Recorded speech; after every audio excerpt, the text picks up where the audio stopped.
Dia kelihatan lapar banget ya. Mungkin dari tadi belum sempat makan.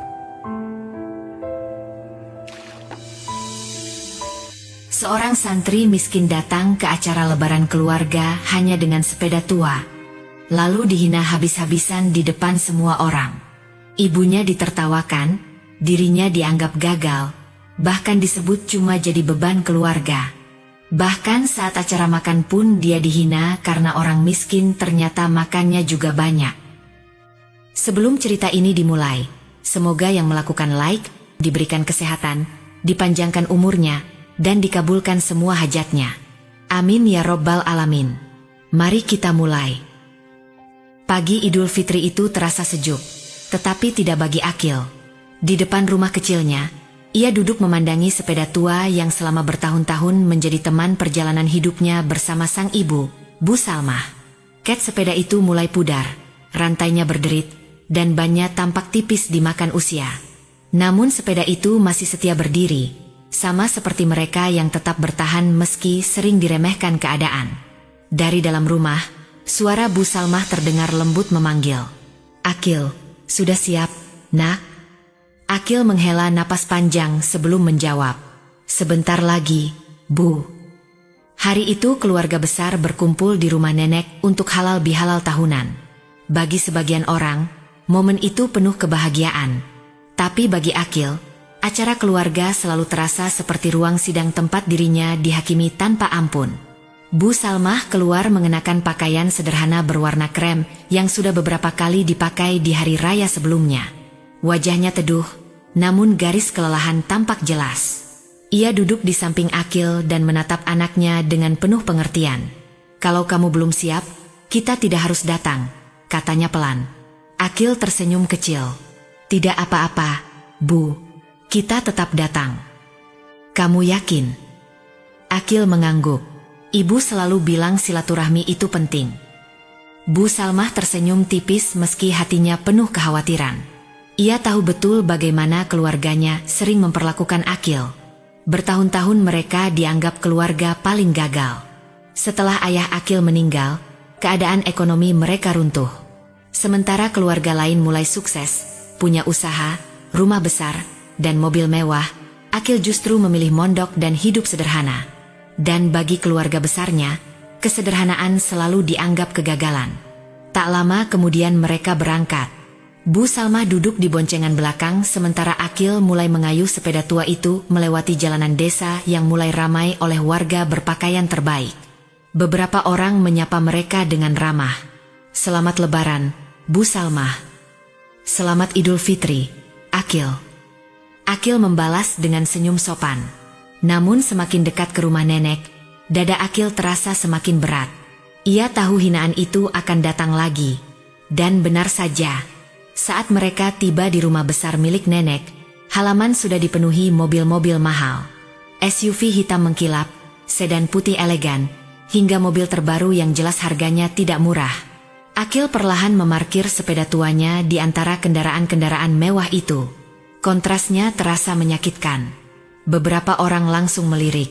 Ada yang berbisik, ada yang tertawa kecil. Ada juga yang memandang dengan kasihan bercampur meremehkan.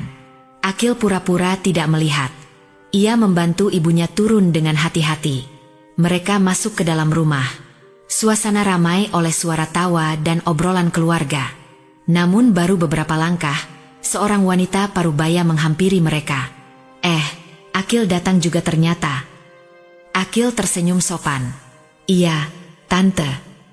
Wanita itu menatap dari atas sampai bawah. Masih sama saja ya hidupnya. Kalimat itu terdengar ringan, tetapi cukup untuk menusuk hati. Bu Salmah menunduk pelan. Akil hanya tersenyum kecil. Mereka berjalan lebih dalam ke ruang keluarga. Beberapa menyapa dengan hangat, tetapi lebih banyak yang mulai bertanya dengan nada merendahkan. "Sekarang kerja di mana?" "Masih mondok terus." "Sudah umur segini loh." Kasihan ibunya. Setiap kalimat terdengar seperti pukulan kecil yang terus datang tanpa henti. Akil menjawab seperlunya. Tetap sopan, tetap tenang. Namun di dalam hatinya, semuanya terasa. Mereka akhirnya duduk di sudut ruangan. Belum lama, seorang pria bertubuh besar mendekat sambil tertawa kecil. Itu Paman Harun, anggota keluarga yang paling sering merendahkan Akil. Wah, akhirnya datang juga si santri. Akil berdiri dan menyalami. Selamat Lebaran, Om. Paman Harun menepuk bahunya pelan. Gimana?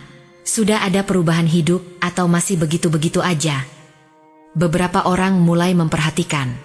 Akil menarik napas panjang. Insya Allah selalu ada proses, Om.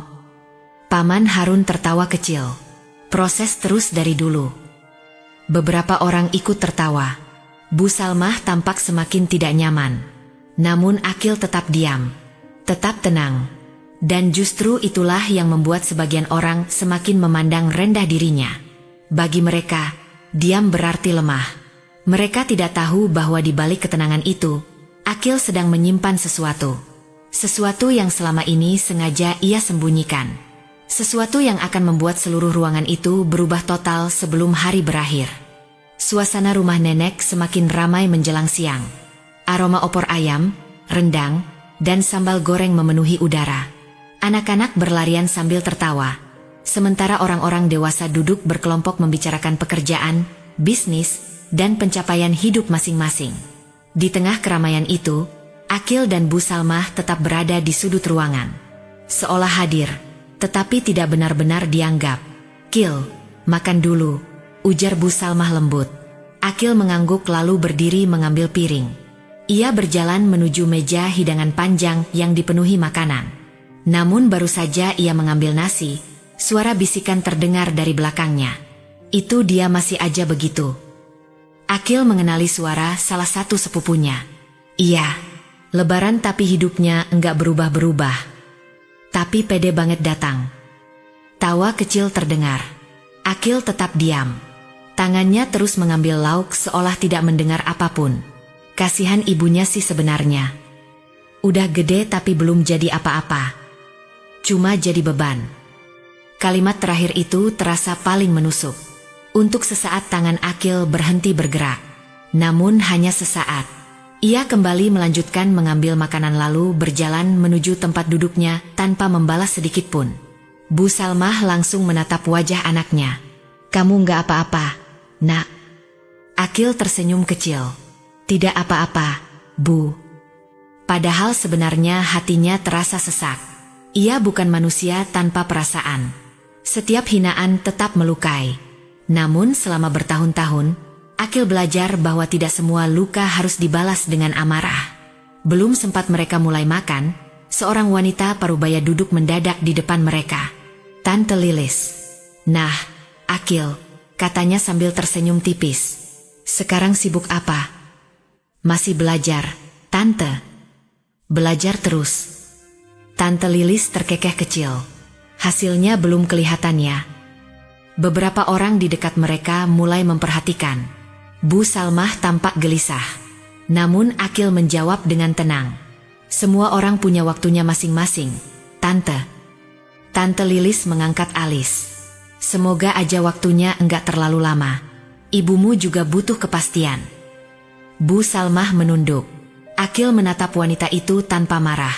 "Terima kasih perhatiannya, Tante." Jawaban itu cukup sopan untuk mengakhiri percakapan. Tetapi tetap membuat Tante Lilis merasa tidak nyaman.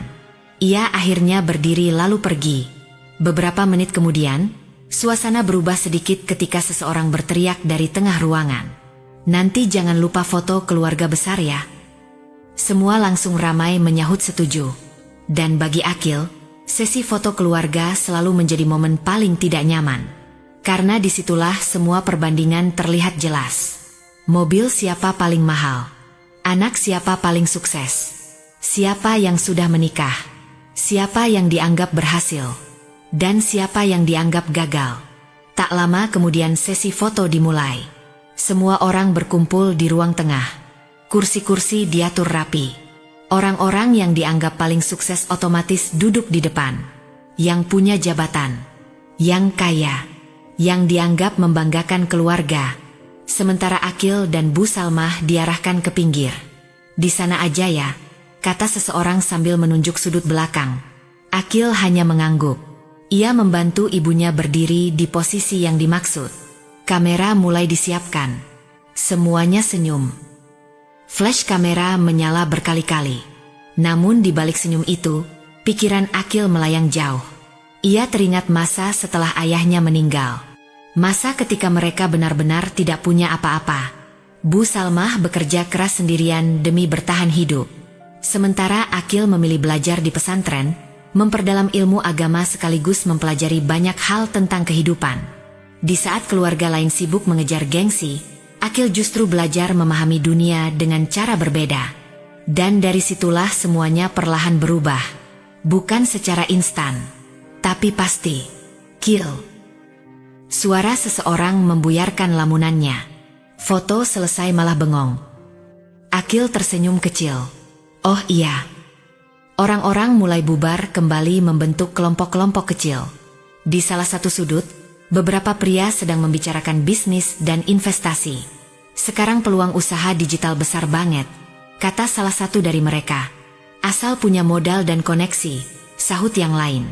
Lalu seperti biasa, nama Akil kembali disebut.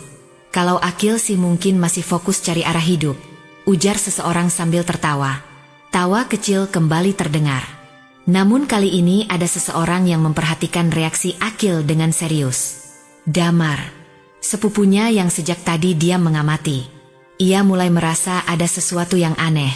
Orang lain mungkin akan marah, tersinggung, atau malu diperlakukan seperti itu. Tapi Akil berbeda. Terlalu tenang, terlalu sabar. Seolah hinaan-hinaan itu tidak cukup kuat untuk menggoyahkannya. Damar akhirnya mendekat saat Akil berdiri di dekat jendela rumah. Berat ya? Tanyanya pelan. Akil tersenyum kecil. Biasa aja. Kamu dari dulu jawabannya aman terus. Akil tertawa ringan. Kalau aku jawab jujur, nanti kamu kaget. Damar mengangkat alis. Coba aja. Akil memandang halaman rumah yang dipenuhi mobil mewah. Lalu matanya berhenti pada sepeda tuanya yang tampak kecil di antara kendaraan-kendaraan mahal itu. Kadang, katanya pelan, yang paling capek bukan dihina. Damar memperhatikan wajahnya serius. Tapi harus pura-pura enggak terluka. Damar terdiam. Itu pertama kalinya Akil berkata sejujur itu. Kalau begitu kenapa enggak pernah melawan? Akil tersenyum tipis. Karena enggak semua kemenangan harus didapat dengan membalas. Jawaban itu membuat Damar semakin yakin. Akil sedang menyembunyikan sesuatu. Dan entah kenapa, Damar merasa hari itu akan berubah menjadi sesuatu yang besar. Menjelang sore, suasana rumah nenek semakin padat. Tamu terus berdatangan, suara obrolan bercampur dengan tawa anak-anak yang berlarian ke sana kemari. Namun di balik keramaian itu, tekanan terhadap Akil justru semakin terasa. Ia kembali duduk di samping Bu Salmah yang terlihat mulai lelah. Sesekali wanita itu merapikan kerudungnya sambil berusaha tetap tersenyum di depan keluarga besar. Ibu istirahat aja kalau capek, kata Akil pelan. Bu Salmah menggeleng. Enggak apa-apa, ibu senang masih bisa kumpul begini. Akil tahu ibunya sedang berusaha kuat. Namun belum sempat percakapan mereka berlanjut, seorang pria parubaya mendekat dengan langkah percaya diri. Paman Yusuf. Berbeda dengan Paman Harun yang terang-terangan menghina, Paman Yusuf lebih halus. Tapi justru kata-katanya sering terasa lebih tajam. Akil, sapanya sambil tersenyum tipis. Akil berdiri dan menyalami. Selamat Lebaran, Om. Selamat Lebaran. Paman Yusuf duduk tanpa dipersilakan. Tatapannya penuh penilaian. Sekarang masih di pesantren? Masih, Om. Bagus, katanya singkat. Tapi kamu juga harus pikirkan masa depan. Akil diam. Kalimat seperti itu sudah terlalu sering ia dengar. Zaman sekarang keras, lanjut Paman Yusuf. Enggak cukup cuma punya ilmu. Harus ada hasil nyata. Beberapa orang mulai memperhatikan pembicaraan mereka. Bu Salmah tampak cemas. Akil tetap tenang. Apa menurut Om hasil itu cuma yang terlihat? Paman Yusuf tersenyum kecil. Yang enggak terlihat enggak bisa kasih makan. Kalimat itu membuat suasana di sekitar mereka berubah sedikit hening. Lalu Paman Yusuf bersandar sambil berkata, "Makanya Om mau bantu." Akil sedikit mengangkat alis. "Maksudnya?"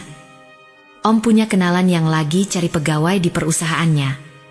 Beberapa orang mulai mendekat, penasaran. Gajinya lumayan. Daripada kamu begini-begini terus." Nada suaranya terdengar seperti bantuan, tetapi jelas mengandung kerendahan. Bu Salmah menatap Akil penuh harap. Bukan karena pekerjaan itu, tetapi karena ia berharap hinaan keluarga mungkin akan berhenti kalau Akil menerima. Ruangan perlahan menjadi sunyi. Semua menunggu jawaban. Akil menarik napas pelan. "Terima kasih, Om." Paman Yusuf tersenyum, merasa jawabannya akan sesuai harapan. Namun Akil melanjutkan, "Tapi untuk sekarang saya belum bisa menerima." Senyum Paman Yusuf perlahan menghilang. "Kenapa?" "Saya sedang menyelesaikan sesuatu." Beberapa orang mulai saling berbisik. Jawaban itu lagi. "Dia sok misterius banget. Padahal jelas enggak punya apa-apa." Paman Yusuf tertawa tipis.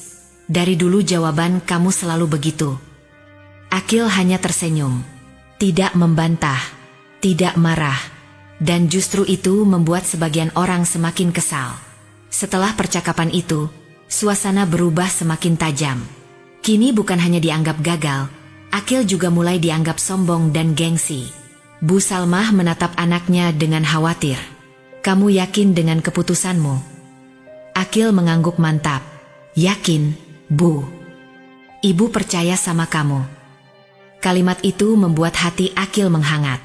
Di sudut lain ruangan, Damar masih memperhatikan semuanya dengan serius. Semakin lama, ia semakin yakin bahwa Akil benar-benar menyimpan sesuatu yang besar. Dan tak lama kemudian, momen yang mengubah semuanya akhirnya tiba. THR. THR. Anak-anak mulai berteriak riang. Tradisi pembagian amplop lebaran akhirnya dimulai. Orang-orang dewasa mulai mengambil posisi sambil mengeluarkan amplop-amplop kecil. Anak-anak langsung berbaris dengan penuh semangat. Akil berdiri perlahan. Bu Salmah menatap heran. "Kamu ikut bagi THR?" Akil mengangguk kecil. "Iya, Bu."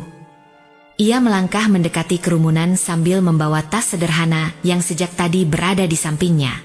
Beberapa orang langsung melirik. Akil mau bagi THR juga. "Wah, jangan-jangan isinya 5 ribuan." Tawa kecil terdengar lagi. Namun Akil tetap berjalan tenang. Anak pertama maju menerima amplop darinya. "Terima kasih, Kak Akil." Akil tersenyum. "Semoga berkah." Anak itu pergi sambil tersenyum lebar. Awalnya tidak ada yang aneh. Namun beberapa detik kemudian, anak itu membuka amplopnya di sudut ruangan. Dan wajahnya langsung berubah. "MAH, ini banyak banget." Suara polos itu membuat beberapa orang menoleh. Ibunya mengambil amplop itu lalu terdiam. Ekspresinya berubah kaget. "Ini serius?" Kini perhatian seluruh ruangan mulai tertuju pada Akil. Namun Akil tetap membagikan amplop berikutnya dengan tenang. Anak kedua, ketiga, keempat, dan reaksi mulai bermunculan. "Ya Allah, banyak banget. Kok bisa? Ini isinya berapa?" Bisik-bisik mulai memenuhi ruangan. Orang-orang dewasa mendekat satu persatu. Wajah mereka mulai berubah tegang. Paman Harun akhirnya melangkah mendekat. "Akil." Akil menoleh tenang. "Iya, Om." "Itu kamu isi berapa?" Akil tersenyum tipis. "Secukupnya." "Secukupnya itu berapa?" "Yang penting cukup untuk membahagiakan." Jawaban itu membuat semua orang saling pandang. Paman Yusuf ikut mendekat. "Akil, ini bukan bercanda." "Saya enggak bercanda, Om." "Kalau begitu jelaskan." Akil tidak langsung menjawab. Ia menyelesaikan pembagian amplop sampai anak terakhir. Barulah setelah itu ia berdiri tegak di tengah ruangan. Sun. Semua mata tertuju padanya. Bu Salmah terlihat gugup. Sementara Damar menatap Akil tanpa berkedip, seolah tahu sesuatu besar akan terjadi. Akil menarik napas panjang. Lalu akhirnya berkata dengan suara tenang. Ini cuma sedikit dari apa yang selama ini saya simpan. Ruangan langsung hening total. Paman Harun melangkah maju. Kamu sebenarnya kerja apa, Kil? Pertanyaan itu akhirnya keluar. Dan untuk pertama kalinya, Akil tidak lagi menghindar. Ruangan itu mendadak sunyi. Tidak ada lagi suara anak-anak. Tidak ada lagi tawa kecil yang sejak tadi terdengar di berbagai sudut rumah. Semua mata tertuju pada Akil. Pemuda sederhana yang sejak pagi dihina, diremehkan, dan dianggap gagal itu kini berdiri dengan tenang di tengah ruang keluarga. Paman Harun kembali bertanya dengan nada serius. Kamu sebenarnya kerja apa? Kali ini tidak ada nada mengejek. Yang ada hanya rasa penasaran bercampur tegang. Akil memandang satu persatu wajah keluarganya. Wajah-wajah yang selama bertahun-tahun menilainya hanya dari pakaian sederhana, sepeda tua, dan kehidupan yang terlihat biasa. Ia menarik napas pelan. Kalau saya jawab dari awal, katanya tenang, mungkin kalian enggak akan percaya. Paman Yusuf menyilangkan tangan. Coba saja. Akil mengangguk kecil. Saya membangun platform digital. Beberapa orang saling pandang. Platform apa? Tanya salah satu sepupu. Platform yang membantu usaha kecil, terutama dari pesantren dan komunitas sederhana, supaya bisa menjual produk mereka lebih luas. Ruangan masih hening. Akil melanjutkan. Kami membantu mereka belajar usaha, pemasaran, pengelolaan keuangan, sampai produk mereka bisa masuk pasar luar negeri. Damar langsung menatap Akil lekat-lekat. Kami itu siapa? Akil menjawab tanpa ragu. Tim saya. Dan kamu? Saya yang memulai. Kalimat itu seperti menghentikan waktu. Beberapa orang tampak benar-benar terkejut. Sebagian masih mencoba mencerna. Paman Harun mengernyit. Jadi, kamu punya perusahaan? Akil tersenyum tipis. Saya lebih suka menyebutnya tempat bertumbuh bersama. Jawaban itu justru membuat suasana semakin berat. Karena Akil tidak terdengar sedang membual. Ia terlalu tenang untuk berbohong. Paman Yusuf menatap lebih serius. Sejak kapan? Sudah beberapa tahun. Dan hasilnya? Akil terdiam sesaat.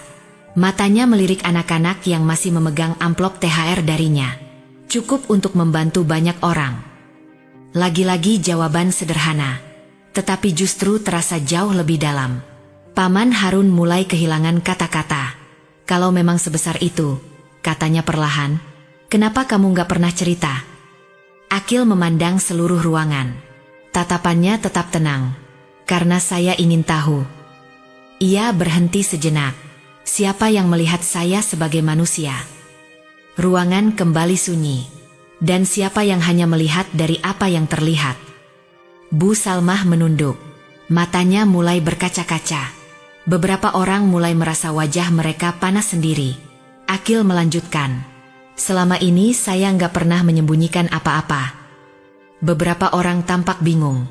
Maksudnya? Saya selalu bilang kalau saya sedang mempersiapkan sesuatu. Kini semua orang mulai terdiam. Mereka baru sadar. Kalimat yang selama ini mereka anggap alasan ternyata benar adanya. Paman Yusuf menarik napas panjang. Tapi kenapa hidup kamu tetap sederhana? Akil tersenyum kecil. Karena itu pilihan saya. Pilihan. Saya enggak mau hidup saya ditentukan penilaian orang. Ruangan terasa semakin berat. Kalau saya datang tadi pakai mobil mahal, lanjut Akil, mungkin sejak awal perlakuan kalian sudah berbeda. Tidak ada yang bisa membantah, karena semua tahu itu benar. Tapi kalau begitu, kata Damar pelan, berarti kamu sengaja membiarkan mereka meremehkanmu. Akil menatap sepupunya. Saya cuma ingin melihat kenyataan. Dan sekarang? Akil tersenyum tipis. Sekarang saya tahu jawabannya. Kalimat itu menusuk jauh lebih dalam dibanding kemarahan. Tidak ada nada dendam. Tidak ada nada menyalahkan. Namun justru karena itulah semua orang merasa semakin malu. Tante Lilis yang tadi paling banyak menyindir akhirnya berdiri mendekat. Kil, suaranya pelan. Maaf ya. Akil menatapnya tenang. Tidak apa-apa, Tante. Lalu satu persatu mulai bermunculan permintaan maaf. Dari sepupu-sepupu yang tadi tertawa. Dari orang-orang yang menyindir. Dari mereka yang selama ini merasa lebih tinggi. Namun Akil tidak terlihat bangga. Ia juga tidak menunjukkan kepuasan sedikitpun. Ia hanya menerima semuanya dengan tenang. Dan justru sikap itulah yang membuat mereka semakin merasa kecil. Di sudut ruangan, Damar masih memandangi Akil dengan kagum. Kini semua potongan itu mulai masuk akal. Kenapa Akil selalu tenang? Kenapa ia tidak pernah marah? Kenapa ia terlihat seperti orang yang tidak takut direndahkan? Karena ternyata, ia memang tidak sedang mencari pengakuan siapapun. Paman Harun perlahan duduk kembali. Wajahnya berubah pucat. Untuk pertama kalinya sejak bertahun-tahun, ia merasa kalah bukan oleh kekayaan, tetapi oleh sikap. Sementara itu, Bu Salmah menatap anaknya dengan mata basah. Bukan karena kekayaan Akil terungkap, tetapi karena cara anaknya menghadapi semua hinaan. Tanpa dendam, tanpa amarah, tanpa balas menghina. Dan di saat itulah seluruh keluarga mulai menyadari sesuatu. Selama ini mereka bukan sedang merendahkan orang miskin. Mereka sedang merendahkan seseorang yang jauh lebih besar daripada yang mereka bayangkan. Suasana rumah nenek berubah total. Jika sejak pagi ruangan itu dipenuhi sindiran dan tawa meremehkan, kini yang tersisa hanyalah keheningan bercampur rasa malu. Tidak ada lagi yang berani memandang Akil dengan rendah. Kini semua justru memperhatikannya dengan cara berbeda.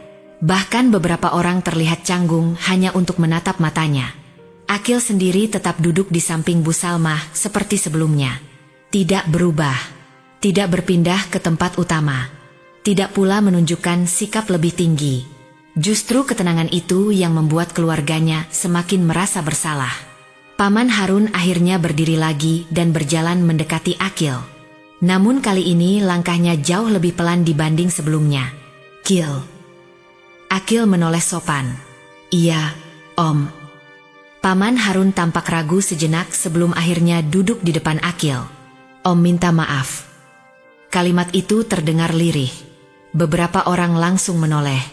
Karena selama ini Paman Harun dikenal paling keras dan paling gengsi di keluarga. Namun sekarang, lelaki itu justru menjadi orang pertama yang menundukkan kepala. Akil tersenyum kecil. "Sudah saya maafkan, Om." Tidak ada nada menyindir. Tidak ada balasan yang mempermalukan. Dan justru itu membuat Paman Harun semakin malu. Ia mengusap wajahnya pelan. "Om terlalu cepat menilai." Akil menggeleng pelan. "Kita semua pernah salah menilai, Om." Jawaban itu membuat suasana kembali hening. Tak lama kemudian, Paman Yusuf ikut mendekat. Wajahnya tak lagi penuh keyakinan seperti tadi siang. Kini lebih banyak rasa berpikir dan penyesalan. "Kil," katanya pelan, "sepertinya tadi Om salah bicara." Akil tersenyum. "Tidak apa-apa." Paman Yusuf menarik napas panjang. "Kamu punya rencana besar ke depan." Pertanyaan itu kini terdengar tulus. Bukan sindiran lagi. Akil mengangguk. "Saya ingin memperluas sistem yang sudah ada." "Untuk apa?" "Supaya lebih banyak usaha kecil bisa berkembang." Beberapa orang mulai mendekat lagi mendengarkan. Akil melanjutkan. "Banyak orang punya kemampuan, tapi enggak punya akses. Banyak yang rajin, tapi enggak tahu harus mulai dari mana." Paman Yusuf menatapnya serius. "Kalau misalnya, Om ingin belajar juga." Ruangan mendadak kembali sunyi. Tidak ada yang menyangka pria yang tadi menawarkan pekerjaan dengan nada merendahkan kini justru meminta belajar dari Akil. Namun Akil tidak terlihat terkejut. "Tentu bisa, Om." Jawabannya sederhana. Dan lagi-lagi tanpa kesombongan sedikitpun. Damar yang berdiri di dekat mereka akhirnya tersenyum kecil. "Baru kali ini aku lihat semua orang diam dan benar-benar dengar." Akil tertawa pelan. "Semua orang sebenarnya ingin belajar." "Iya," jawab Damar, "tapi biasanya mereka enggak mau belajar dari orang yang mereka anggap lebih rendah." Kalimat itu terasa jujur sekali. Dan tidak ada yang membantah. Di sisi lain ruangan, beberapa wanita kini duduk mengelilingi Bu Salmah. Sikap mereka berubah jauh berbeda dibanding tadi pagi. Bu, maaf ya kalau tadi kami. Bu Salmah tersenyum lembut. Tidak apa-apa. Ibu sudah tahu dari awal tentang Akil. Bu Salmah mengangguk kecil. Iya. Tapi kenapa ibu enggak pernah cerita? Bu Salmah memandang ke arah Akil yang sedang berbicara dengan keluarganya. Lalu ia menjawab pelan. Tidak semua hal harus ditunjukkan. Jawaban itu membuat beberapa wanita langsung terdiam. Sementara di tengah ruangan, orang-orang mulai mengajukan banyak pertanyaan kepada Akil. Kalau mau mulai usaha harus punya modal besar. Kalau enggak punya pengalaman gimana? Kalau gagal? Akil menjawab semuanya dengan sabar. Modal penting, tapi bukan yang utama. Yang utama apa? Kemauan belajar.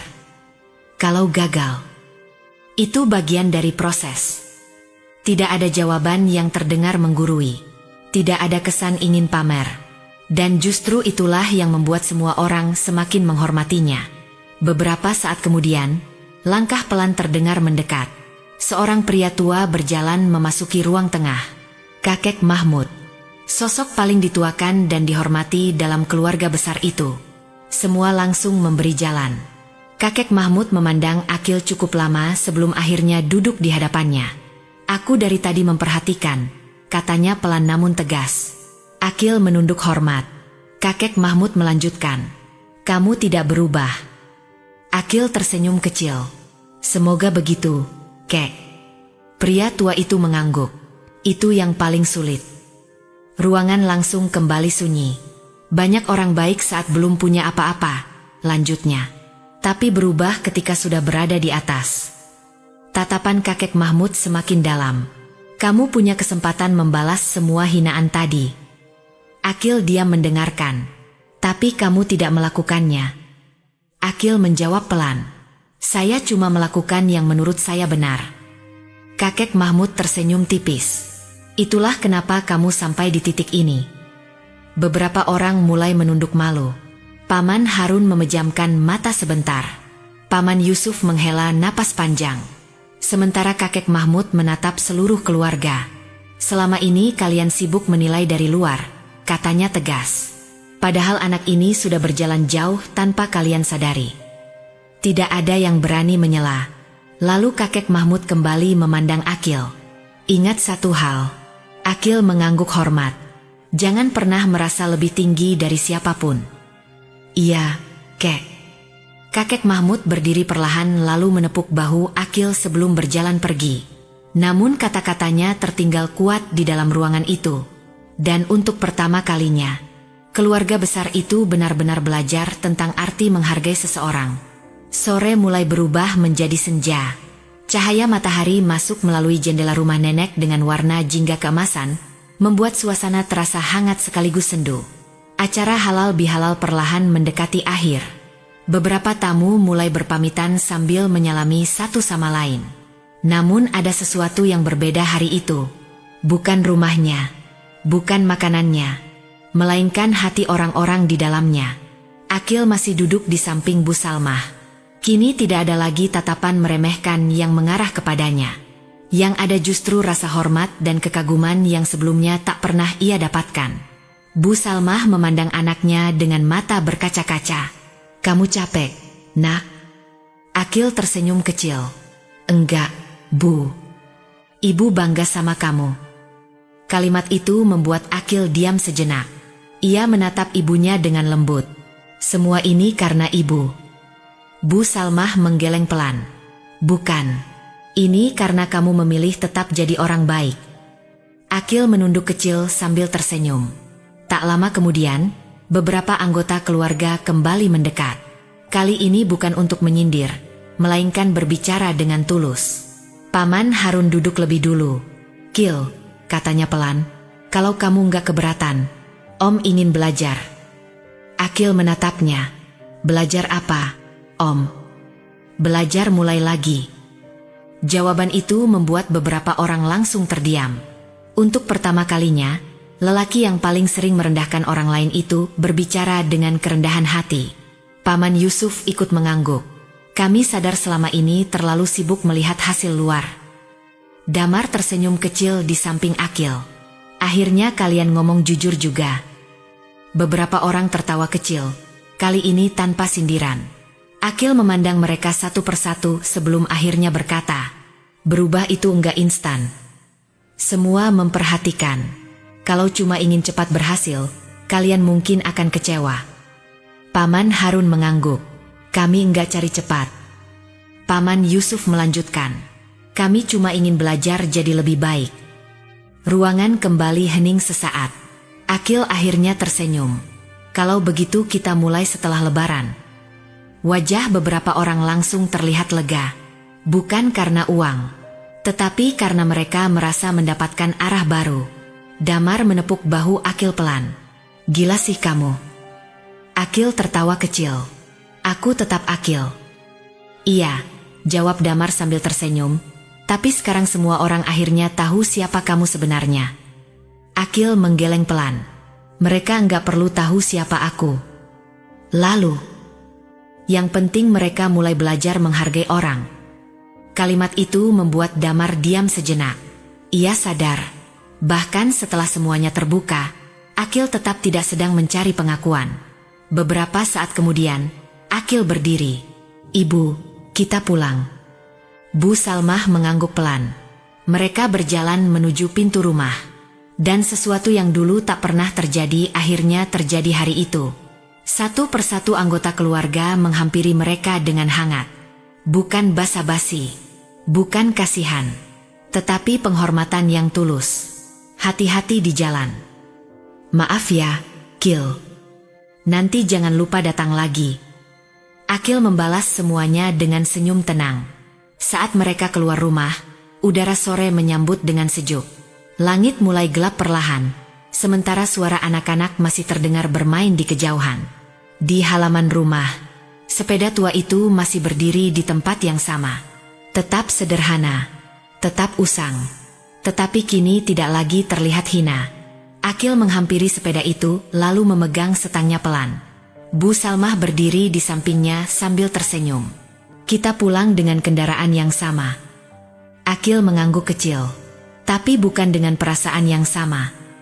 Bu Salmah tersenyum haru. Akil membantu ibunya naik ke boncengan belakang, lalu mulai mengayuh sepeda itu perlahan meninggalkan rumah nenek. Jalanan sore terasa lebih tenang dibanding saat mereka datang pagi tadi. Beberapa menit mereka berjalan tanpa bicara.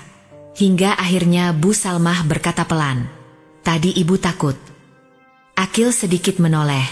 "Takut apa?" "Takut kamu terluka lagi." Akil tersenyum kecil sambil terus mengayuh. "Dulu mungkin iya, Bu. Sekarang aku sadar." Ia menarik napas pelan. Orang menghina itu bukan selalu karena kita rendah. Bu Salmah mendengarkan dengan tenang. Terkadang karena mereka belum benar-benar melihat. Angin sore menerpa wajah mereka. Sepeda terus melaju melewati jalanan desa yang mulai lengang. "Ibu tahu," lanjut Akil pelan, "aku enggak pernah benar-benar marah sama mereka." Bu Salmah sedikit terkejut. "Enggak." Akil menggeleng. "Aku cuma belajar memahami." "Memahami apa?" "Bahwa enggak semua orang bisa langsung mengerti isi hati seseorang." Bu Salmah tersenyum tipis. "Dan hari ini mereka mulai mengerti." "Iya, Bu." Tak lama kemudian mereka tiba di rumah kecil mereka. Rumah yang sama, sederhana, tenang. Akil memarkirkan sepeda lalu membantu ibunya turun. Mereka masuk ke dalam rumah.